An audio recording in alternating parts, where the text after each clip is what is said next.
I'm Sophia Mason and I'm the founder of Count the Kicks. Count the Kicks is a charity that was set up to empower and encourage pregnant women throughout their pregnancy all around the UK. I formed Count the Kicks in early 2010. I became pregnant, or found out I was pregnant earlier on in 2009. I had what was known as a very low risk pregnancy. I was very healthy, I was 34, very fit, low BMI. There was no risk factors associated with my pregnancy whatsoever. It was Dan and I's first baby, and we hadn't been together long, so she was a bit of a shock to find out that we were pregnant.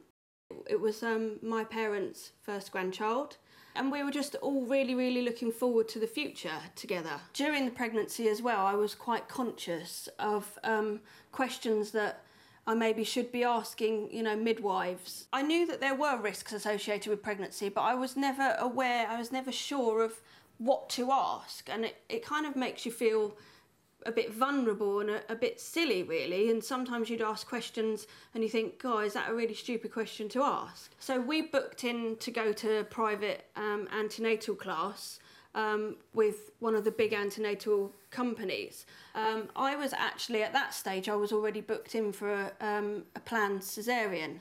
But I was very conscious that if I went into labour early, I'd need to know what to be prepared for and what to expect. But I also wanted to involve Dan a lot in the pregnancy and make sure that he was aware of, what was going on with our baby, what was going on with me, maybe why I was behaving the way I was, and maybe why, helping him just to bond with that baby.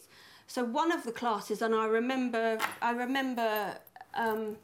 she laid, actually it was Dan, she picked Dan out of the group of dads, and she said, I'd like to make an example of Dan. And she got all these pieces of string, and she tied a piece of string around his arm, and tied a piece of string around his leg, tied a piece of string around his waist and around his chest and around his other arm. So there's lots of pieces of strings with labels on. And she said, this is a drip with your syntocin in, and this is a monitor for your heart rate, and this is a monitor that watches baby's heartbeat, and this is another monitor that watches baby's movements. And she was pulling the monitors, and it was, as a parent who's never had a baby before, you were looking at it going, oh no. And she said, so with all these cables coming out of you, this means you can't walk around, and you can't, you're not free, and you're not able to do things. So we're being it's being forced upon us, as it were, and it's really being pushed upon us that we don't want all those cables coming out of us and all those cords and all those drips. What she failed to deliver at that class was why all those things may be put onto us, and why it is important that if I went to the hospital and maybe they listened to my baby's heartbeat, and that heartbeat may be dipping, or they may recognise there's a problem, the importance of those monitors and all those drips, and actually, what could happen in a pregnancy that doesn't go to plan, or in a birth that doesn't go to plan. I went into my birthing situation feeling a little bit angry, as it were, towards hospitals. I didn't want to phone the hospital. I didn't want to go up there unless I absolutely had to. I would go onto the internet, and there's so much information on the internet now that you can self-diagnose anything. And, I regularly, even now, diagnose myself with a terminal illness. On a weekly basis, I'm going to die, because I'll put symptoms into Google or into an internet search, and you can pretty much guarantee something to do with those symptoms will be something that's going to kill me. So when I was pregnant, I was doing the same thing. And a lot of the times, a lot of the searches will put you into some of the big pregnancy forums, such as Bounty, Baby Centre, even Mothercare. A lot of these places have baby forums where mums are all helping each other, which on one hand is really helpful, and it's great to feed off other experiences and learn from other mums. But on the other hand, what I find now and what I look back on is there is such a contradiction in advice, and there's so much advice out there that is so wrong. Chloe, her movements slowed down towards the end. And I'd read on so many in magazines and in books, and particularly when I posted on forums, my baby's movements have slowed down. So many of the mums came up with posts saying there's not enough room left for her, she's running out of space. Some would say, oh, she's getting ready for birth. Oh, that's an indicator that she's calming down and going sleepy, getting ready for birth. But all of these pieces of advice were wrong, and what everybody should have been saying was call your midwife or go straight to the hospital, because actually a reduction in movement and sometimes an increase in movement is a really bad sign, and it's one of the first signs of a problem. I remember we were booked in for our elective section on the 30th of November, which was a Monday, and the Monday before that, so the week before that, it was our last midwife appointment. And I went to Dan and I went to the midwife. She did all the checks and everything, as she would always do, and she's a lovely, bubbly lady. And she said, I remember her saying, everything okay with movements? And I remember saying, actually, her movements have slowed down. But I then went on straight away and said, oh, but I've heard it's because there's less space, and I've heard through different things I've read that it might be because she's getting ready for birth. And my midwife, instead of saying, go straight to the hospital, she reassured me and said, it could be the case. If you're ever worried, make sure you ring up the hospital. But obviously we left that appointment with that in our minds. Well, if she wasn't worried, then why should we be worried? So we carried on our day. And as that week progressed, the movements got less and less and less. I remember we got to the Wednesday, and we were planning to go shopping and do a food shop, and I do remember walking round the supermarket, and my bump wasn't particularly that big. I did Pilates all the way through my pregnancy. I was fit, and I always felt I had quite a strong stomach. I never felt weighed down by my bump, but I remember walking around that supermarket, and I do remember saying to Dan, it's like a dead weight. And I remember actually feeling like I was holding up this bump, and I kept saying to Dan, something's not right, and his job was to reassure me. So he would just do what his job was, and he'd say, we're all fine, Sophie, it's all fine. The midwife was happy, we're all fine. I knew the routine, and literally from about 20 weeks, every single night at 4 o'clock in the morning, I would be kicked to smithereens, and I would be up walking around, and it was like this baby did a little dance at 4 o'clock every single night. I'd be walking around the house trying to settle it back down again. I thought to myself, if I don't get woken up this morning, I'm going to go in. So I literally laid asleep. I laid awake all of that night, waiting until 4 o'clock, and waiting, and it got to 4:30, and there was nothing. And I do distinctly remember rubbing my tummy and feeling a lump, which I think was probably an arm or a leg, and I literally moved that myself. And normally, if I did that, it would snatch away and there'd be movement, but I felt the movement, and I think that was the point I knew I'd lost my baby. So I got up straight away, and it was, it's the early hours of the morning, and Dan was asleep, so he must have just thought I was walking around with being kicked again. And I started to get dressed, and to that he woke up and he said, let me ring them. So he rang up the hospital. He said, can we come up and get checked? We haven't felt the baby move for a little while. And the midwife must have said to him, well, how long's a little while? And he said, well, about 24 hours, if not a bit longer. And from where I was standing away from the phone, I heard the midwife shout at him, why have you left it so long? You need to get up here now. And the whole journey, I was just willing to feel something. Just please move. Just a little movement. But I knew. And I remember we stopped outside the hospital.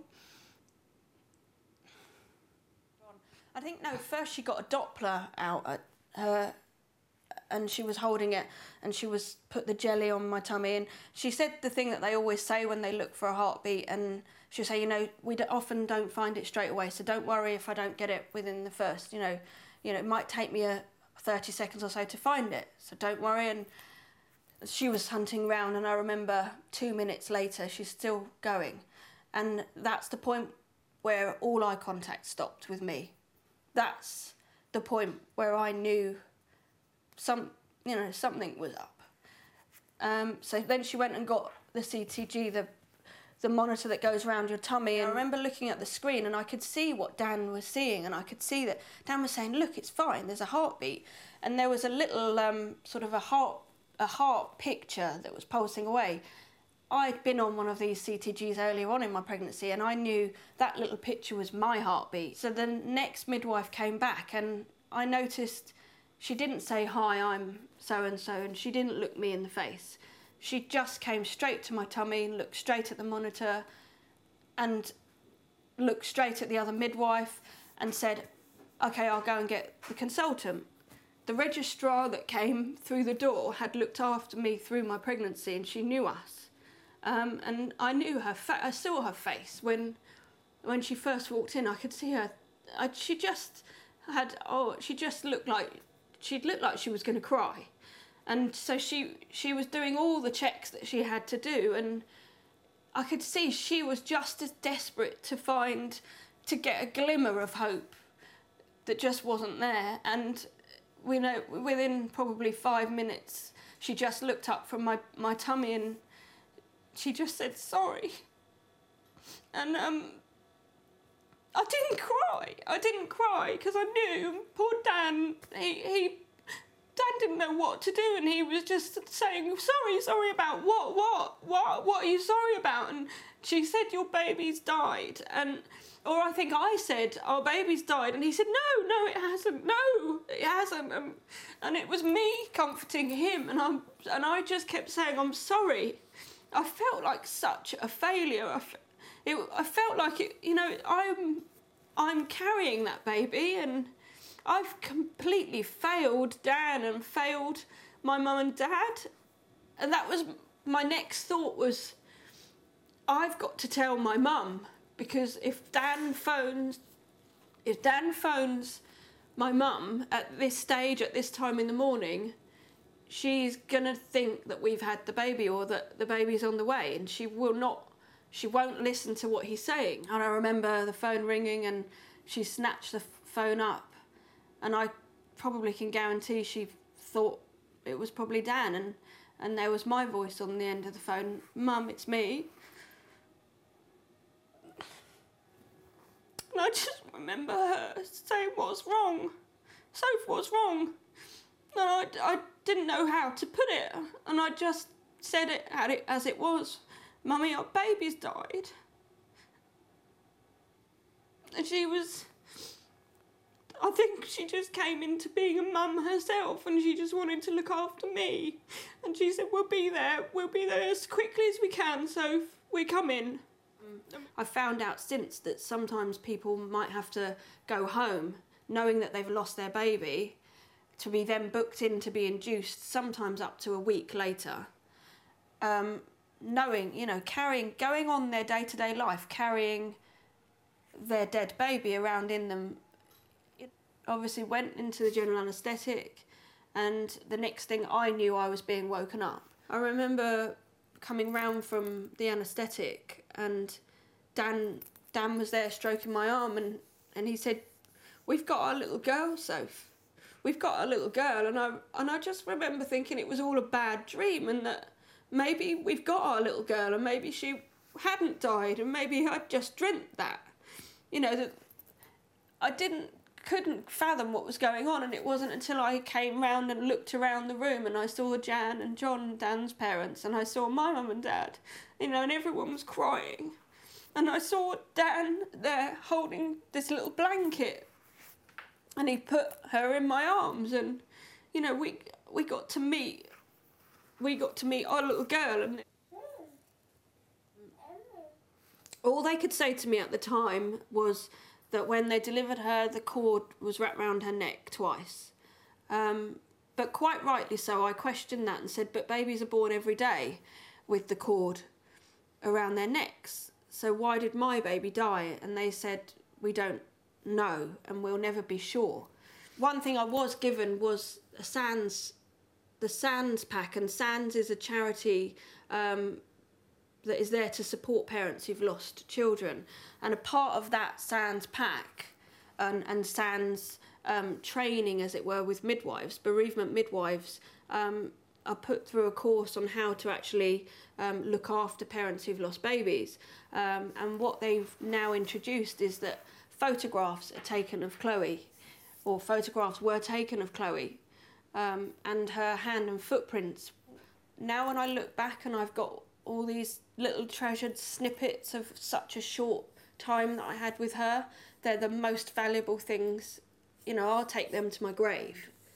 Why wasn't I warned about the risks associated with losing a baby? I couldn't fathom it. There are a lot of people take their babies home and they have to think about what colour they're going to decorate their nursery or what outfit they're going to put on their baby. We didn't realise that what we would have to do was decide what colour coffin we were going to have. Was she going to have pink lining to her coffin or white lining to her coffin? Were we going to cremate our baby or were we going to bury our baby? Where were we going to bury our baby?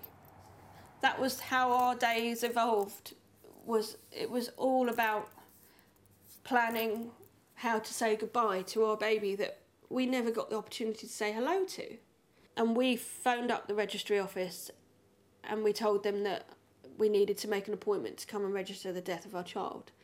And we went to the same registry office and sat in the same waiting room with all the mums and dads that were registering their babies' names. Chloe was buried at our local church on the 10th of December. The run-up to Chloe's funeral, every day was just wintry and grey and cloudy and rainy, and it was like the whole world seemed like they were mourning with us. The day of her funeral was just sunny and bright, blue sky. I don't know, I felt at so much peace. The hearse just being full of, instead of being full of flowers that, you know, spelt out a name, she had Chloe in flowers, but the hearse was literally full, virtually to the roof, of teddy bears. I actually read what's called the parents' prayer. Dan carried her coffin into the church. I don't think I could have done that. 6,500 babies die every year in the UK. That hit me like a juggernaut. You know, it hit me like a steam train.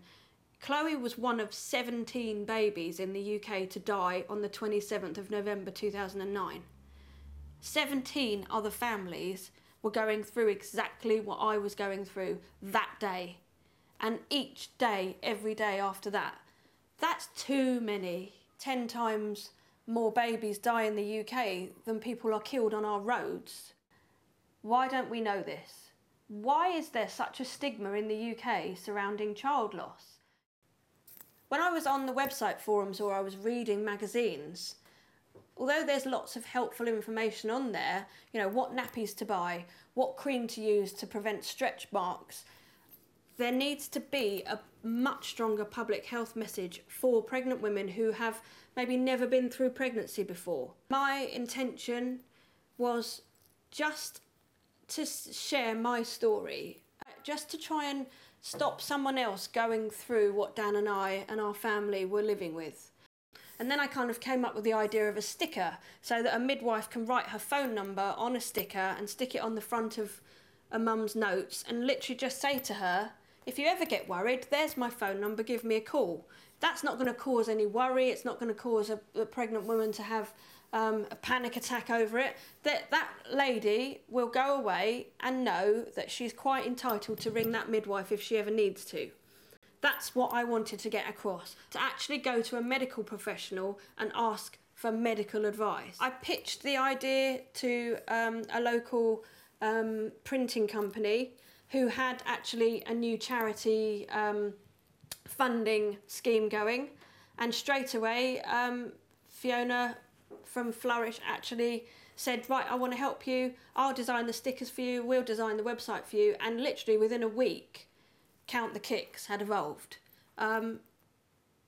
It was like a big snowball effect where the more I spoke about it and the more other people spoke about it, it just sort of tumbled into motion, and my story was being banded around the internet, and Count the Kicks was being talked about all over the place. Magazines started picking up on my story, and I started getting phone calls from newspapers. Could I share what had happened? Could I talk about what I was doing?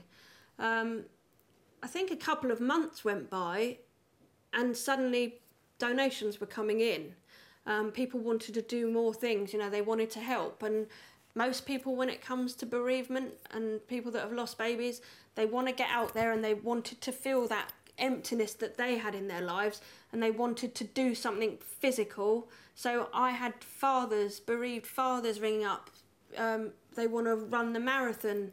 Are we a charity? So literally it kind of evolved, and I was suddenly put in this position where I was on the Charities Commission website registering Count the Kicks as a non-profit organisation. Throughout the process of me setting up Count the Kicks, I obviously had the support of Dan.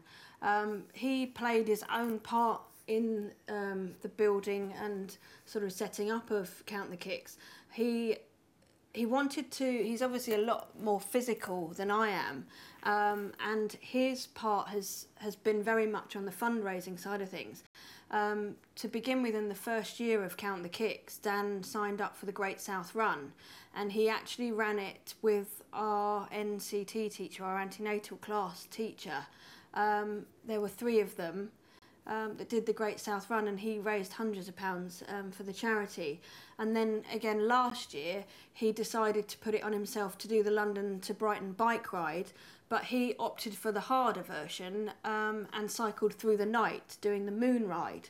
Within 6 months, Count the Kicks is a non-profit organisation, you know, registered with the Charities Commission, and we're raising thousands of pounds that was being put towards printing leaflets for advice for pregnant women. We were getting orders for our stickers and leaflets from hospitals all over the country wanting to be able to give these to their mums. I was getting support from the Royal College of Obstetrics and Gynecology. I was getting emails from the Department of Health. I was being phoned, you know, by doctors and nurses thanking me for sharing my story, and how our stickers are making it a lot easier for them to get that message, that's such an important message, out there.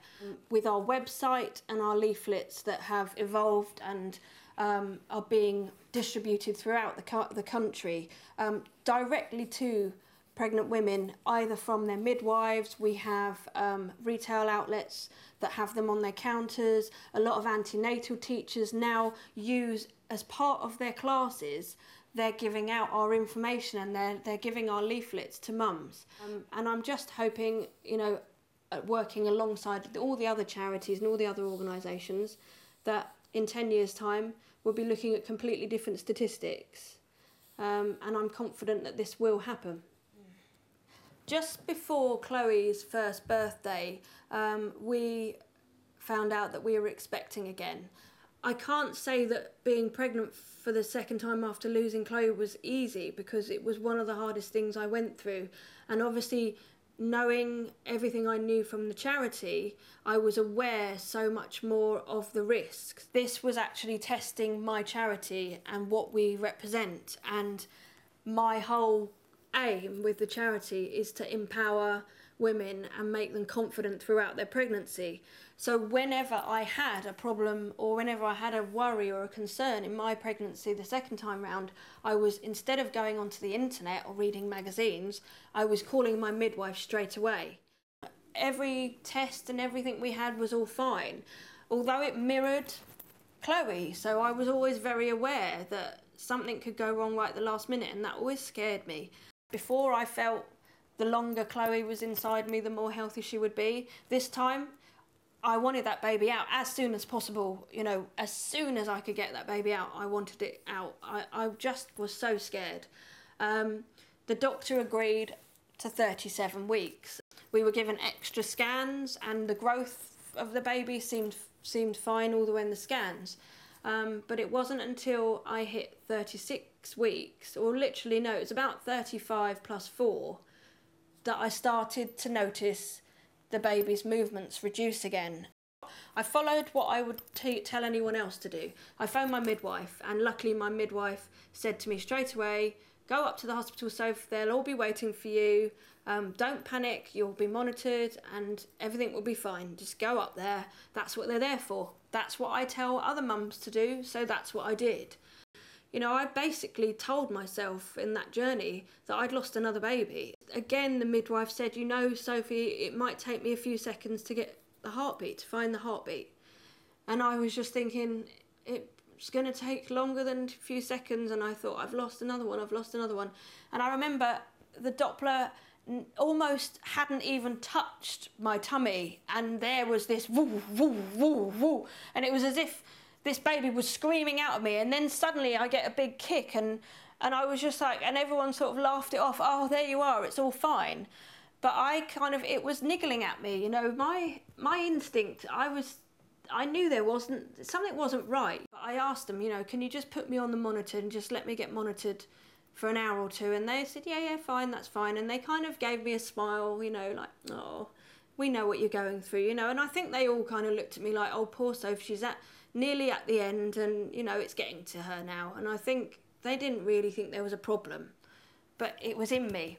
So I was on the monitor for a couple of hours, and I noticed that I was getting pain, and every time I got pain, I could see on the monitor the baby's heartbeat was dipping. And luckily that night the night shift came on, and my consultant who delivered Chloe and who'd seen me all through this pregnancy came on duty.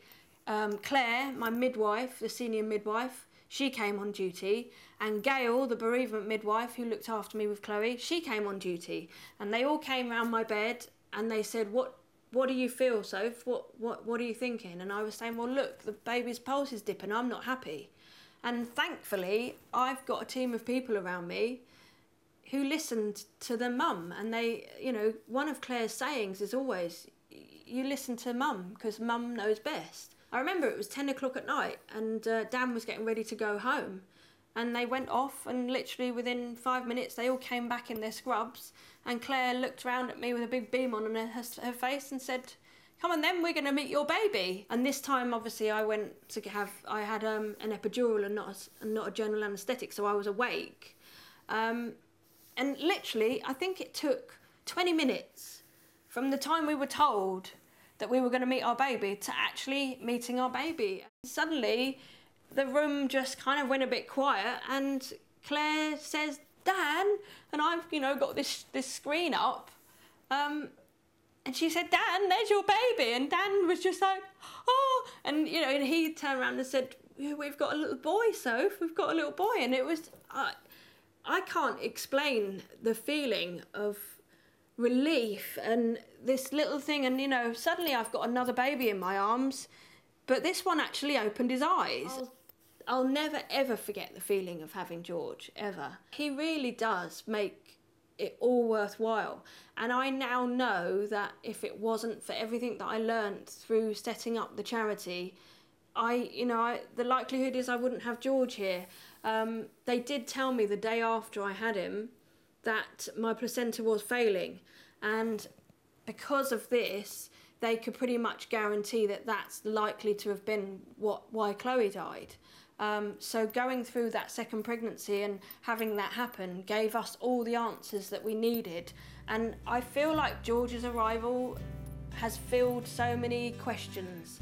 You know, I always questioned with the charity, was I doing the right thing? You know, was I empowering people? Was this correct? Well, George is the proof.